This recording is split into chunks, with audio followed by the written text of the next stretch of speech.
এলাকার মহিলা গোষ্ঠীদের স্বাবলম্বী করতে ছাগল বিতরণ কর্মসূচি।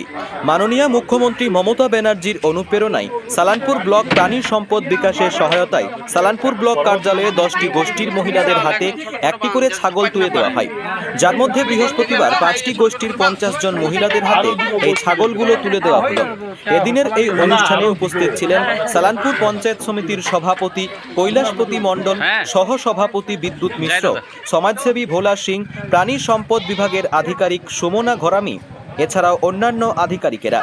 এদিন সালানপুর পঞ্চায়েত সমিতির সভাপতি জানান, মাননীয় মুখ্যমন্ত্রী মমতা বন্দ্যোপাধ্যায়ের অনুপ্রেরণায় রাজ্য জুড়ে উন্নয়নের জোয়ার বইছে। একই সাথে বাড়ির মহিলাদের লক্ষ্মীর ভাণ্ডার দেওয়া হচ্ছে। তবে শুধু লক্ষ্মী ভাণ্ডার নয়, বহু গোষ্ঠী রয়েছে যাদের স্বাবলম্বী করতে কখনো হাঁস, মুরগি, গরু, বাছুর দেওয়া হয়ে থাকে। আজকে সালানপুর ব্লকে 10টি মহিলা গোষ্ঠীর হাতে ছাগলগুলো তুলে দেওয়া হয়।